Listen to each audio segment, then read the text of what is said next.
Salut, c'est Pauline de Lina. J'ai envie de vous parler d'un endroit un peu magique. Madeleine, la plateforme de streaming de Lina. Oui, vous allez me dire, encore une. Mais elle a ce petit truc en plus. Chaque semaine, je choisis pour vous des films rares. Les premiers Chabrol, Corneau, Godard. Des séries cultes. Je vous emmène faire un tour en torpedo avec les Brigades du Tigre. Ou réfléchir avec Marguerite Duras sur un plateau de Bernard Pivot. Je vous ai dit qu'on riait sur Madeleine, avec Jacqueline Maillan, Maria Pacôme, les reines du théâtre. Madeleine, c'est tout ce que la télé a fait de mieux, en long et en illimité. 2,99 € par mois sur tous vos écrans, sans engagement, et en plus, le premier mois est offert. Alors vous venez ? À très vite sur Madeleine. Ina, podcast.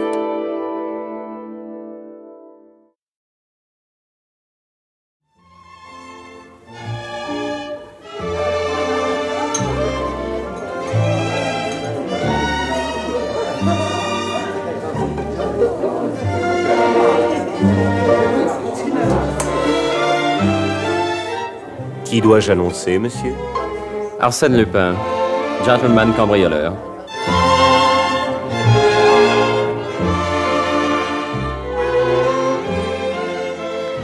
La radiodiffusion télévision française vous présente une production de Maurice Renaud, Les aventures d'Arsène Lupin, adaptée par Jean Marcillac d'après l'œuvre de Maurice Leblanc. Réalisation Abder Isker.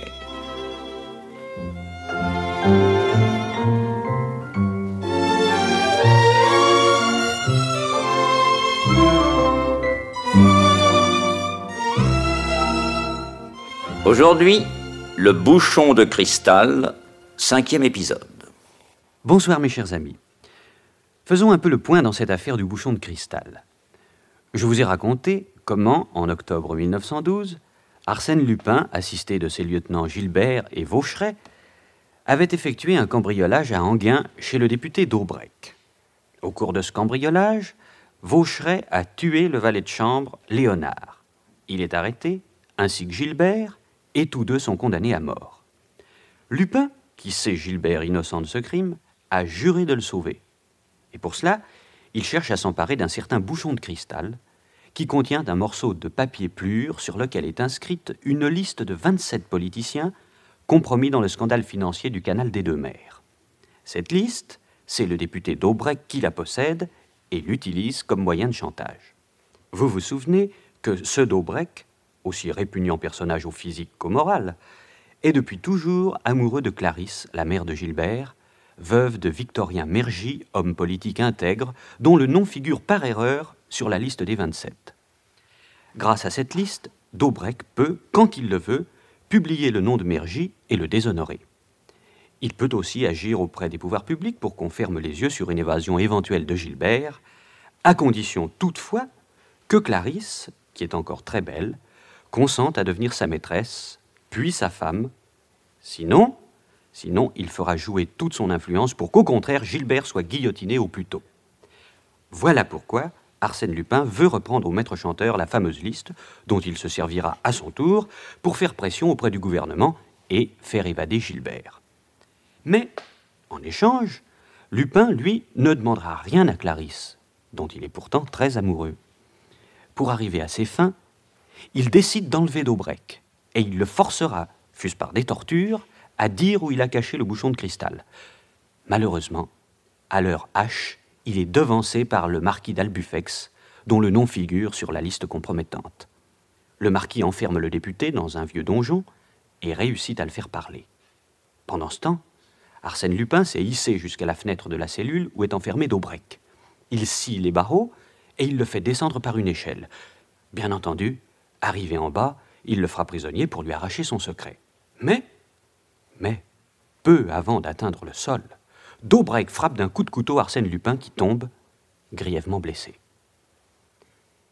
18 jours plus tard, dans une chambre d'hôtel d'Amiens.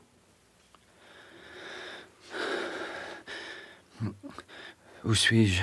À Amiens, mon ami. Dans la chambre d'hôtel la plus confortable que j'ai pu vous trouver. Mais qui êtes-vous ? Mais, Clarisse, vous me reconnaissez ? Oh, Clarisse. Je étais bien malade, n'est-ce pas ? Oui. Mais aujourd'hui, votre plaie est fermée et votre température est presque normale. Mais depuis combien de temps suis-je ici?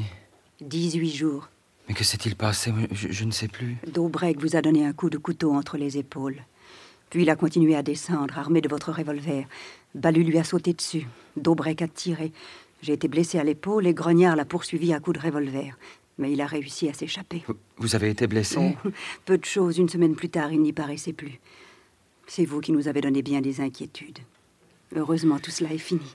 18 jours. Nous avons perdu 18 jours. Et Gilbert? Son pourvoi est rejeté.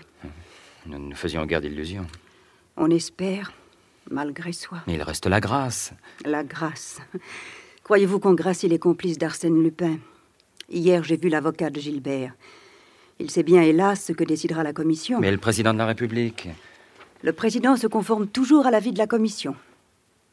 Eh bien, cette fois, il fera une exception. Pourquoi? Parce qu'on agira sur lui. Comment? Par la remise conditionnelle de la liste des 27. Bon, vous ne l'avez pas. Je l'aurai. Dites-moi, sait-on si le marquis d'Albufex a pu pénétrer chez Daubrec? Il ne l'a pas pu. Depuis l'enlèvement, Praville a posté 2 inspecteurs dans le bureau en permanence, nuit et jour. Et donc la confession de Daubrec n'a servi de rien au marquis et le bouchon de cristal se trouve encore dans le bureau sur la table de travail. Quoi? Vous savez que le bouchon de cristal se trouve sur la table de travail? Oui, mais dissimulé de quelle façon, ça, je l'ignore. Enfin, quand il ne reste plus que ça à découvrir, sur 2 mètres carrés. Sait-on ce qu'est devenu Daubrec? Non. Une des balles de Grognard l'a sûrement atteint, car le lendemain, on a trouvé dans un fourré un mouchoir plein de sang. Et à la garde au mal, on l'a vu prendre l'express pour Paris. Maintenant, il doit être en train de se soigner dans une retraite connue de lui seul. Écoutez, Clarisse, je vous demande encore 2 ou 3 jours. Nous sommes aujourd'hui lundi 4 mars. Après-demain, mercredi, jeudi au plus tard, je serai sur pied. Je le sais, je le sens. D'ici là, retournez à Paris, laissez-moi Balu et allez vous installer avec Grognard à l'hôtel Franklin, près du Trocadéro. Vous surveillerez la maison de Daubrec. S'il revient. Mais tant mieux, nous le tenons. Et s'il ne fait que passer? Mais que Grognard le suive. Allez, partez, vite. Chaque minute qui passe travaille contre nous. Vous avez raison. Vous avez toujours raison. Grâce à sa nature exceptionnelle, Arsène Lupin reprit des forces rapidement. Et le mercredi suivant, Clarisse lui ayant écrit qu'elle venait de retrouver les traces de Daubrec, il envoya Balu à Paris avec des ordres précis. Le lendemain, jeudi, il prenait lui-même le train et trouvait, comme prévu, square Lamartine, son automobile, dans laquelle il se déguisa, redevenant pour un temps monsieur Nicole, professeur d'histoire. Grognard et Balu le rejoignirent. Salut, chef. Salut, chef. Bonjour, les amis. Oh, décidément, chef, vous êtes méconnaissable. Alors, cette santé? Ça va. Dites donc, j'ai lu dans le journal que le marquis d'Albufex venait d'être arrêté pour compromission dans l'affaire du canal. Oui. Daubrec n'a pas été loin à se venger. Preuve que le bouchon de cristal est toujours sur son bureau. Mais vous ne savez pas encore la nouvelle? Le marquis vient de se suicider en s'ouvrant les veines avec un éclat de verre. Pour qu'on dise que c'était un homme d'honneur. Il laisse une lettre dans laquelle il dévoile toutes les stratégies de Daubrec. Excellence. Rien d'autre? Si. La commission vient de rejeter la grâce de Vaucheray et de Gilbert. Le président de la République recevra leurs avocats vendredi. Mais ça traîne pas. Encore une petite semaine et le coup près tombe. Ah, mon pauvre Gilbert, si après-demain le dossier de ton avocat ne contient pas l'offre conditionnelle de la liste des 27, mon pauvre Gilbert, tu es fichu. Voyons, patron, c'est vous qui perdez courage? Moi? Non. Dans 1 heure, j'aurai le bouchon de cristal. Dans 2 heures, je verrai l'avocat de Gilbert et le cauchemar sera fini. Ah, bravo, patron. Je vous retrouve. Attendez-moi ici dans la voiture, j'entre chez Daubrec. Entendu. À tout à l'heure, monsieur Nicole.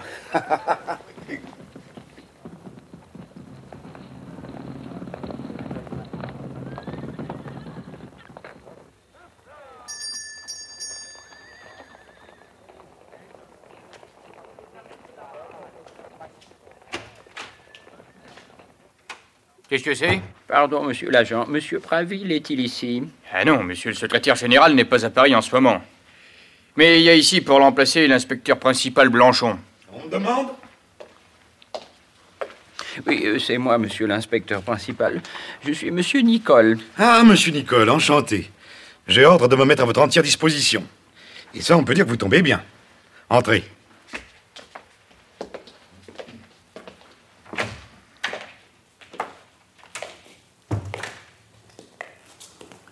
Que se passe-t-il? Eh ben, il y a du nouveau. Et quelque chose de grave? Oui. Daubrec est revenu. Quoi? Daubrec est revenu? Il est là? Non, il est reparti.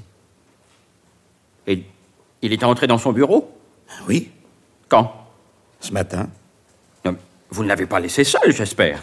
Dites donc, il était chez lui. Vous l'avez laissé seul? Oui. Et il a sûrement repris le bouchon de cristal. Ah, bon Dieu. Mais il est resté seul longtemps? 20 secondes, peut-être. Comment 20 secondes? Pas plus? Non. Entrons dans le bureau. C'est par ici. Oui, je sais. Comment? Vous êtes déjà venu ici? Oui, un jour avec M. Praville. J'ai l'œil rapide et j'ai photographié une fois pour toutes les objets qu'il y avait sur la table de travail.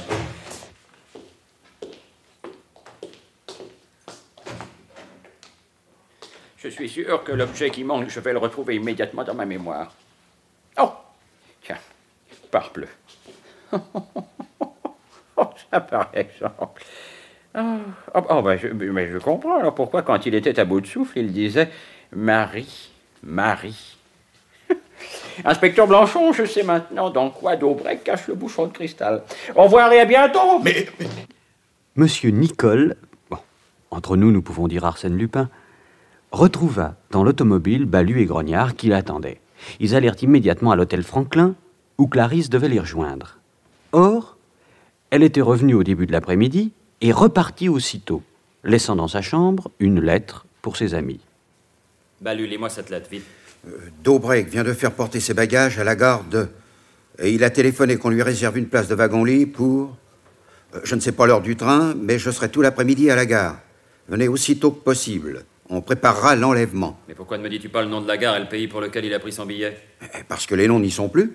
Comment ça, ils n'y sont plus? Non, parce qu'avec 2 coups de ciseaux, on les a fait sauter. Montre. Tenez.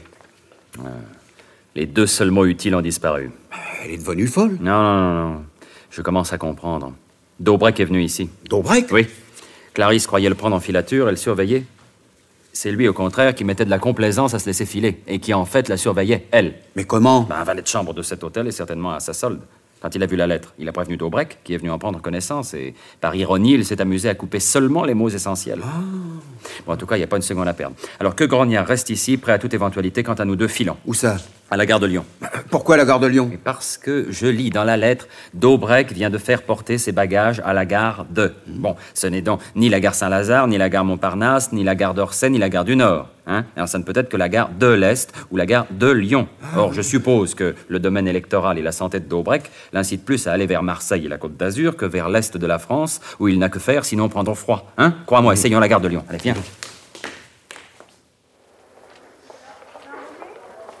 Alors, patron? Je viens de faire les salles d'attente et les quais, pas de Clarisse. Et moi, tous les wagons du Rapide Côte d'Azur qui va partir. Pas plus de Clarisse que de Daubrec. Pourtant, si Daubrec a retenu un sleeping, ce ne peut être que dans un train du soir. Oui. Et il n'est que 7h30. Pardon, monsieur. Oui. Il n'y a pas un de vous qui s'appelle Balu? Oui, moi? Ah, ben je suis bien content de vous trouver, moi. Hein? Il y a une dame qui a passé l'après-midi sur le trottoir à attendre et qui m'a dit, porteur, il y a un monsieur qui est comme ci et puis comme ça, il m'a donné votre signalement, quoi. Oui. Et il s'appelle Balu. Il sera sûrement avec un autre monsieur ou peut-être même 2. Si vous les voyez, dites-leur que le député est parti pour Monte-Carlo dans le train de luxe qui part à 6h30 et que j'ai pris le même train que lui. Oui, ben nous arrivons 1 heure trop tard. Quand y a-t-il un autre train? Dans 2 heures à 9h32, je crois bien. Il n'y a plus qu'à aller chercher nos billets et attendre patiemment. Tenez, porteur, voilà pour vous. Oh, merci, monsieur. Bon voyage, monsieur. Merci. Bonsoir. Bon, bah, lui téléphone tout de suite à Grognard. Oui. Dites-lui que nous partons et qu'il nous renvoie poste restante, Monte-Carlo, tous les messages que pourrait nous adresser Clarisse. Bon, j'y vais. Cela se passait 4 jours avant l'exécution de Gilbert, et Arsène Lupin se voyait obligé de quitter Paris pour courir l'aventure. Et quelle aventure! Le lendemain, accompagné de Balu, il arrivait à Monte-Carlo. Pas de Clarisse. Ils firent tous les hôtels et toutes les pensions de famille de la Principauté, du Cap d'Aille et du Cap Martin. Personne. Enfin, le samedi, il recevait poste restante ce message de Clarisse, réexpédié par Grognard.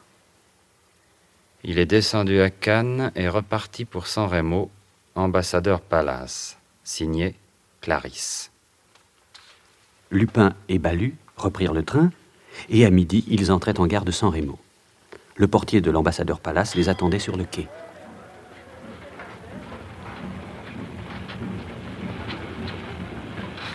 Madame Merci m'a chargé de dire à ces messieurs qu'elle était partie pour Gênes, hôtel Continental. Bon Dieu, pour Gênes? Si, seigneur. Bon, je vous remercie. Qu'est-ce qu'on va faire? Qu'est-ce que tu veux qu'on fasse? Restons dans le train et continuons jusqu'à Gênes. C'est aujourd'hui samedi, il faut coûte que coûte que je mette cette nuit la main sur Daubrec et que je sois lundi à Paris avec le document. C'est notre dernière chance. Courons-la.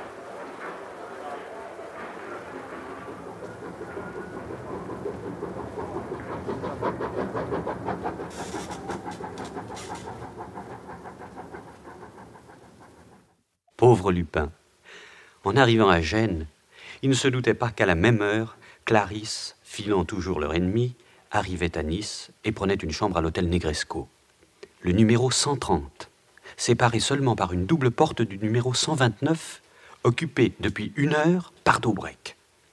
Ce ne fut que le dimanche matin, à 11h30, que le député sortit. Une bonne vint faire la chambre. Clarisse profita de ce qu'elle allait chercher des draps pour se glisser chez Daubrec et tirer le verrou de la porte de communication. Puis, elle rentra chez elle. Vers midi, elle put enfin pénétrer dans la chambre voisine et chercher tout à son aise le bouchon de cristal. Le sac de voyage ne contenait rien. Pas plus que le nécessaire de toilette. Elle fouilla minutieusement chaque casier de la malle. Rien. Elle venait d'ouvrir la dernière valise quand, soudain, elle se retourna affolée. Daubrec était là, sur le pas de la porte. Laissez cette valise, cher ami. Comme disent les enfants qui jouent à cache-tampon, vous êtes dans l'eau. Voulez-vous que je vous aide? Regardez donc plutôt à côté de vous, sur ce guéridon. Vous allez me dire qu'il n'y a pas grand-chose, bien sûr. De quoi lire, de quoi écrire, de quoi fumer. Et c'est tout, hein? Entrez. C'est le déjeuner que monsieur vient de commander. Ah, parfait. Installez ça ici. Monsieur a bien dit 2 couverts. Oui, oui, 2 couverts. Et du champagne. Oui, monsieur. De l'extra dry. Très bien. Madame et monsieur sont servis. Merci. Ma chère Clarisse, si vous voulez bien me faire l'amitié de vous mettre à table. Quoi? Vous n'auriez pas d'appétit après toutes les randonnées que je vous ai fait faire? Vous m'avez suivi comme un petit chien. Je voulais tous vous éloigner de Paris et, ma foi, j'ai réussi au-delà de toute espérance. À propos, cher ami, je viens de recevoir cette dépêche. Lisez donc ça. L'exécution aura lieu mardi. Non, non, ce n'est pas vrai. Encore un mensonge pour m'affoler. Je vous connais, vous êtes capable de tout. Ce n'est pas pour mardi, n'est-ce pas? Ce n'est pas pour dans 2 jours. Écoute-moi. Ah, je vous défends de me tutoyer, voyou. Ah, je vois que vous n'êtes pas encore tout à fait au point. Peut-être espérez-vous encore du secours. De Praville, peut-être. Alors là, ma petite amie, vous tombez mal. Parce que Praville, figurez-vous, est compromis dans l'affaire du canal. Lui aussi. Mais oui. Oh, son nom n'est pas sur la liste des 27. Mais il s'y trouve sous le nom d'un de ses amis, l'ancien député Varanglade, son homme de paille. Et voilà que ce Varanglade veut faire chanter Praville et ne demande qu'à me refiler un paquet de documents qui prouvent la complicité de notre cher secrétaire général de la préfecture de police. J'aime mieux vous dire qu'il va sauter, le Praville, et joyeusement. Depuis le temps qu'il m'embête... Vous ne vous plaisez que dans la boue. À chacun ses plaisirs. Donc, du côté de Praville, rien à espérer. Quant à Arsène Lupin, permettez-moi de sourire à la pensée de ce petit fantoche qui ne rate pas l'occasion de faire une gaffe. Collégien, hein? Il n'a pas dit son dernier mot. Rien. Tenez, je vais vous faire rire. Vous permettez?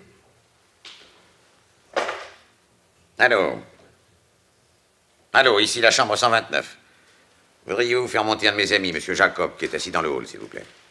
Oui, c'est ça. Merci. Non, soyez sans crainte, ma chère Clarisse. Ce monsieur est la discrétion même. Ancien agent de la sûreté, il m'a rendu déjà plusieurs services. Entre autres, celui de vous suivre pendant que vous me suiviez. Entrez. Entrez, monsieur Jacob. Veuillez dire à madame ce que vous avez fait depuis mercredi soir. Volontiers. Permettez que je prenne mon petit carnet. Voyons, mercredi soir, gare de Lyon, déguisé en porteur, j'expédie ces messieurs à Monte-Carlo. Jeudi, ces messieurs fouillent les hôtels. Vendredi, M. Daubrec, jugeant plus prudent d'envoyer ces messieurs en Italie, sur la foi d'un faux message, ces messieurs vont perdre leur temps à San-Remo. Samedi, déguisé en portier à l'ambassadeur Palace, j'attends ces messieurs sur les quais de San-Remo et je les fais filer jusqu'à Gênes. 1 heure après, rhabillé en civil, je reprends un train pour la France et je m'arrête à Nice où j'attends de nouveaux ordres. C'est tout. À quoi pour aujourd'hui, vous pouvez ajouter ceci. 12h15. Monsieur Daubrec m'envoie la compagnie des wagons-lits. Je retiens 2 sleepings pour Paris au train de 2h48. Il est fait porter à Monsieur Daubrec par un commissionnaire. Oui. Ensuite, je prends le train de 12h58 pour 20 000. Et si j'aperçois Monsieur Nicole et Monsieur Balu, je les fais arrêter sur le champ. Bien. Allez, Monsieur Jacob. Exécution. À vos ordres, monsieur.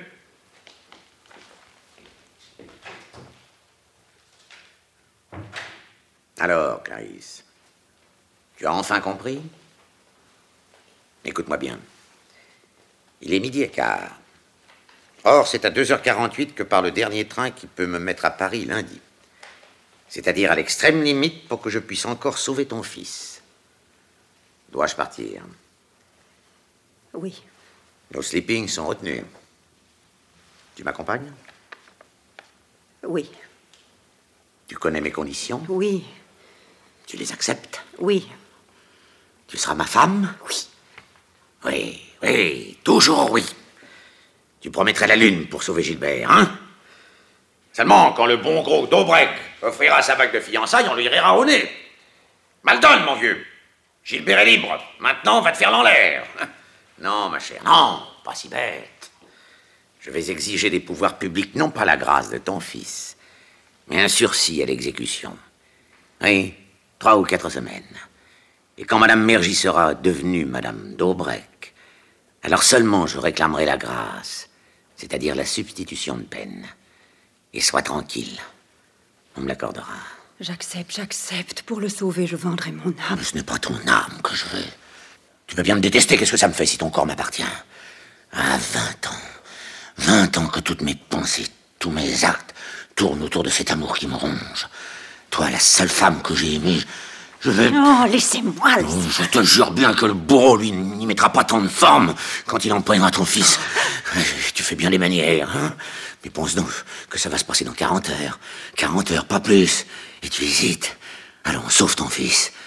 Et pour ça, sois une femme. Pas dans 1 mois, pas dans 3 semaines. Tout de suite. Tes lèvres. Donne-moi tes lèvres. Non, laissez-moi. Pour les mains. Quoi? Arsène Lupin. Un geste, un sol et je t'abats comme un porc. Maintenant, Balu, vas-y.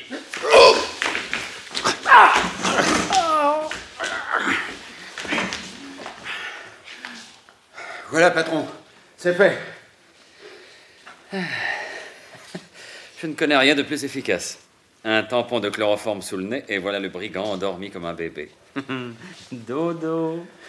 Bon, maintenant, Balu, attache-le solidement. Comptez sur moi, patron. Chère Clarisse, bonjour. Ah, mon ami.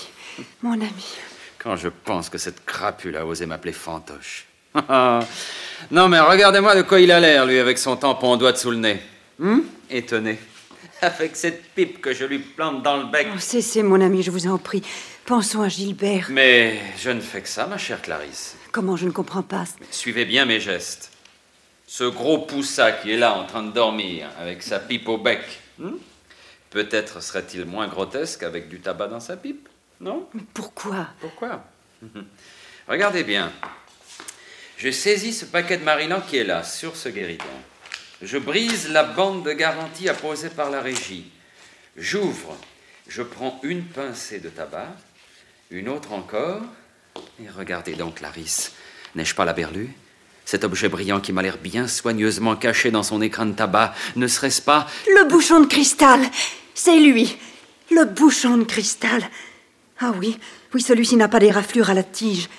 Et puis tenez cette ligne qui le coupe par le milieu. Il se dévisse. Eh oui, l'intérieur est creux. À l'intérieur, il y a un morceau de papier roulé en forme de boulette.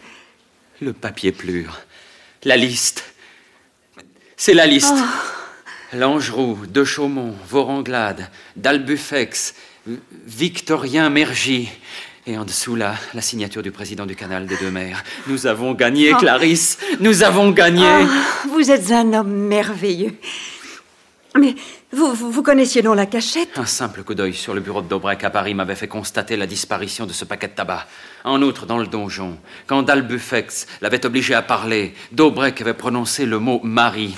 Ce qui signifiait... Maryland. Il ne fume que du Maryland. Il cachait le bouchon de cristal et la liste dans un paquet de Maryland. Qui aurait jamais eu l'idée de rompre la bande de garantie scellée par les contributions indirectes pour fouiller dans ce paquet tout neuf, traînant sur un bureau, à la portée de tout le monde? Mais moi-même, je l'ai vu à Paris, à Enghien, je n'y ai pas pris garde. Oh. Mais dites-moi par quel miracle êtes-vous ici? Oh, c'est très simple. Quand le train a quitté la gare de San Remo pour Gênes, j'ai suivi des yeux le portier de l'ambassadeur Palace et je l'ai vu se frotter les mains d'un air tellement satisfait que d'un coup j'ai tout compris. Oui, des tas de petits faits me sont revenus à la mémoire et j'ai reconstitué facilement le plan de notre adversaire. Alors, à la première station, nous sommes descendus et nous avons sauté dans un train qui allait en France. En repassant à San Remo, nous avons aperçu le pseudo-portier du Palace, mais cette fois-ci, il était en civil et il a pris notre train. Il est descendu à Nice, nous l'avons suivi, et tout à l'heure, après une nuit passée dans un petit hôtel, il a rencontré Daubrec sur la promenade des Anglais. Nous ne les avons pas lâchés, et Jacob a suivi son patron jusque dans cet hôtel. 10 minutes plus tard, grâce à un pourboire glissé à un groom, je savais le numéro de cette chambre et de la vôtre, dans laquelle nous avons pénétré et d'où nous avons assisté à l'ignoble scène que vous a faite Daubrec. Et maintenant, que décidez-vous? Eh bien, je vais d'abord vider les poches de ce forban. Alors... mais il avait beaucoup d'argent, hein. Parfait. Juste remboursement des frais qu'il nous coûte. Son portefeuille. Très bien. Bien. Alors maintenant, voyons ce qu'il a comme mal.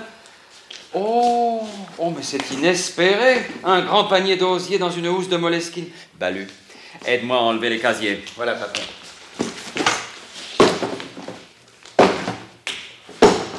Parfait. Maintenant, donne-moi un coup de main pour coucher là-dedans, monsieur le député. Oui. Vous voulez l'enfermer dans ce panier? Ah, il ne sera pas aussi bien que dans un wagon-lit, mais il sera mieux que dans un cercueil. Allons-y. Allez. Oh, il est lourd. Et voilà. Ouais, à travers l'osier tressé, l'air circule librement. Il pourra très bien respirer. Tiens, Balu, remets-lui donc un peu de chloroforme. Il adore ça. Mais qu'allez-vous en faire? Eh bien, Balu va aller au garage de la rue de France où, en passant, nous avons vu dans la vitrine une superbe 40 chevaux Renault à vendre d'occasion pour 10 000 francs. Je connais la maison, elle est très sérieuse. Tiens, voici l'argent. C'est Daubrec qui paye. Merci, patron. Bon, tu reviens ici avec l'automobile, tu dis que tu es le chauffeur de monsieur le député et tu te fais aider par un bagagiste pour descendre le panier et tu le charges sur le toit de la 40 chevaux et fouette cocher, tu prends la route de Paris. Hein? Oui, et toutes les 3 ou 4 heures, quelques gouttes de chloroforme à ton compagnon de voyage pour qu'il te laisse conduire en paix, compris? Entendu. Bon. En marchant bien, je serai à Paris demain, vers minuit. Bon voyage. Je ferme la malle et je laisse la clé dessus. D'accord. Voilà. Il n'y a plus qu'à rabattre le couvercle, comme ceci, et à donner un tour de clé, comme ceci. Eh bien. Voilà une bonne chose de faite. Hein. Cachez-vous. Qu'est-ce que c'est? J'apporte 2 places de wagon-lit pour monsieur Daubrec. Je suis son secrétaire, donnez. Voilà, monsieur. Merci.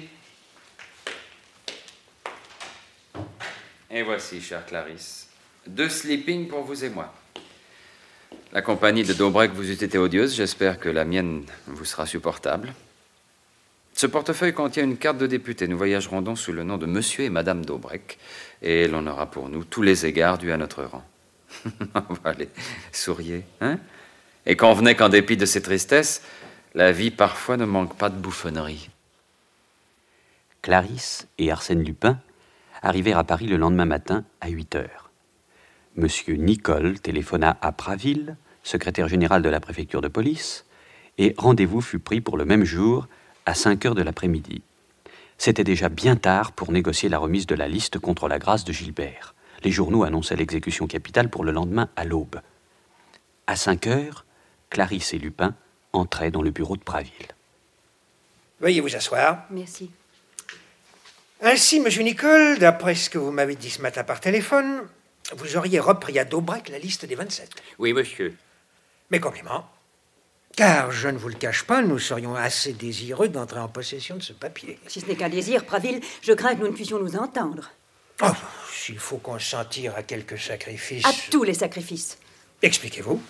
Il n'est pas utile, je pense, de vous énumérer les désastres que vous auriez pu éviter si vous aviez eu cette liste. Pas plus que les avantages incalculables que vous pourrez en tirer quand vous la posséderez. Je les connais, en effet. Bon. Êtes-vous habilité pour traiter personnellement? Oui. Donc, dans 1 heure, après que je vous aurai communiqué mes conditions, je pourrai avoir votre réponse. Oui, oui. Et cette réponse sera celle du gouvernement? Oui. Et celle de l'Élysée? Mais oui. Bien. Il me reste à vous demander votre parole d'honneur, que vous n'essaierez pas de connaître le motif secret de mes conditions, aussi incompréhensibles qu'elles puissent vous paraître. Soit. Je vous donne ma parole. Maintenant, voici. La liste des 27 sera remise contre la grâce de Gilbert et de Vaucheray. Quoi? La grâce de Gilbert et de Vaucheray? Les complices d'Arsène Lupin? Oui. Les assassins de la villa d'Anguin, ceux qui doivent mourir demain? Oui. Je demande, j'exige leur grâce. Mais c'est insensé. Nous ne pouvons pas nous insurger contre les arrêts de la justice. La grâce est une chose légale. Mais la commission s'est prononcée contre. Mais le président de la République... il l'a refusé, lui aussi. Qu'il revienne sur son refus. Mais c'est impossible. Allons donc. Le droit de grâce est absolu. Il s'exerce sans contrôle, sans motif, sans explication. C'est une prérogative royale. Vos exigences se heurtent à des obstacles absolument infranchissables. Alors c'est non. Mais c'est non. 1000 fois non. Bon. Dans ce cas, adieu. Mais où allez-vous? Je pense que nous n'avons plus rien à nous dire, puisque vous estimez que le président de la République n'accorde aucune importance à cette fameuse liste des 27. Non, mais je n'ai pas dit ça. Rasseyez-vous. Je peux toujours essayer de soumettre votre proposition. Elle sera acceptée. Après tout, vous avez peut-être raison. Allô? Monsieur Lartigue, veuillez téléphoner à l'Élysée et dire que je sollicite une audience urgente pour une communication de la plus haute gravité. Oui, tout de suite. Merci. Maintenant, pour bien remplir ma mission, il me faudrait quelques renseignements complémentaires. Où se trouvait le papier? Dans le bouchon de cristal, comme nous le supposions. Ah! Et le bouchon de cristal? Dans un simple paquet de Marilan qu'il a toujours laissé traîner sur sa table, aux yeux de tout le monde. Incroyable! Quand je pense que moi-même, j'ai dû y toucher 10 fois, ce paquet de Marilan. De sorte que cette liste, vous l'avez? Oui. Ici? Oui. Montrez-la-moi. Mais je... Non, ne craignez rien, elle vous appartient, je vous la rendrai. La voici. Ah, merci. L'écriture du caissier. Oui, je la reconnais. Et la signature du président de la compagnie. Oui. Bon, d'ailleurs, j'ai d'autres preuves. Par exemple, le morceau déchiré qui complétait le coin supérieur de cette feuille. Il est dans mon coffre. Ah, le voici. Oui, c'est bien cela. Les 2 coins déchirés s'accordent. Eh bien, il ne reste plus qu'à vérifier la nature même de ce papier plur. Le mieux est de l'appliquer contre le carreau de la fenêtre. Vous permettez? Je vais exiger que Gilbert soit prévenu dès ce soir. Il doit être si atrocement malheureux. Mais en sortant d'ici, nous irons voir son avocat qui fera le nécessaire. Allô? On m'attend à l'Élysée dans 1 heure. Ah, je suis navré, Lartigue, mais je vais vous demander de téléphoner de nouveau à la présidence et de présenter mes excuses et de dire que, pour des motifs dont je rendrai compte ultérieurement, cette audience est devenue inutile. Inutile? Pourquoi? Parce que, ma pauvre amie, cette liste est fausse. Fausse? Fausse? Mais oui. Oui, la liste des 27 a été écrite sur un papier plur pour copie de lettres qui appartenait au président de la Société du Canal et dont voici dans cette enveloppe quelques échantillons. Or, tous ces échantillons portent comme marque de fabrique une petite croix de Lorraine que vous pouvez voir par transparence. La feuille que vous m'apportez n'offre pas cette croix de Lorraine. Alors Daubrec a été roulé? Non, c'est vous qui l'êtes. C'est une ruse admirable de Daubrec. Halluciné par ce bouchon de cristal qui faisait miroiter à vos yeux, vous ne cherchiez que ce bouchon de cristal où il avait enfermé n'importe quoi, ce chiffon de papier, tandis que lui, bien paisible, il conservait le... Alors? Alors quoi, chérie? Mais cette démarche à l'Élysée? Je ne veux pas la faire sur la foi d'un document sans valeur. Vous ne voulez pas. Et demain matin, dans quelques heures, Gilbert... Mais que vous importe Gilbert? Gilbert est mon fils, Praville. Gilbert est mon fils et je vous supplie de le sauver. Comment votre fils? Taisez-vous, Clarisse. Gilbert ne mourra pas. Attendez-moi, monsieur. Si vous tenez à cette liste des 27, à la véritable liste, attendez-moi. Dans 1 heure, dans 2 heures au plus, je serai ici et nous causerons. Et vous, Clarisse, un peu de courage, je vous le redonne au nom de Gilbert. Venez. Mais... Oh, ça, par exemple. Inspecteur! Monsieur le secrétaire général. Inspecteur, vous avez vu ce monsieur et cette dame qui viennent de sortir de mon bureau? Oui. Bon, prenez avec vous 6 agents. Filez 25 places Clichy et arrêtez immédiatement le sieur Nicole qui était dans ce bureau il y a 2 minutes. Tenez, voilà le mandat d'arrêt. Je veux bien. Mais monsieur le secrétaire général, vous avez écrit le nom d'Arsène Lupin. Parce qu'Arsène Lupin et le sieur Nicole, imbécile, ne sont qu'un seul et même personnage.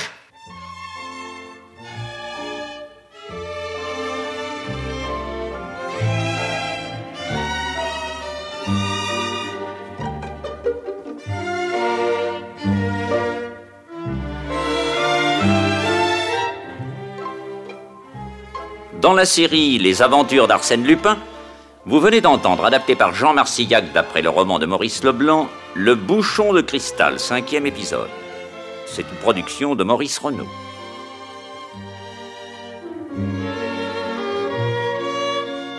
Prise de son Jean Pantaloni, bruitage Henri Saint-Georges, assistant Jacques Béraud, réalisation Abder Isker.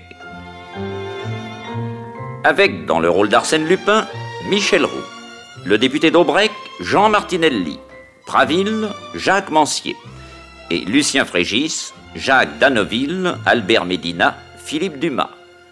Avec Simone Renan dans le rôle de Clarisse Mergy. Le conteur Robert Marcy.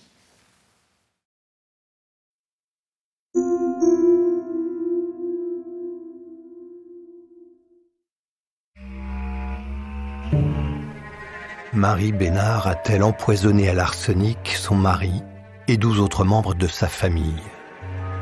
Voilà ce que vont tenter d'éclaircir avocats, enquêteurs, jurés, experts et contre-experts au cours d'une affaire qui passionne la France de 1952 à 1961.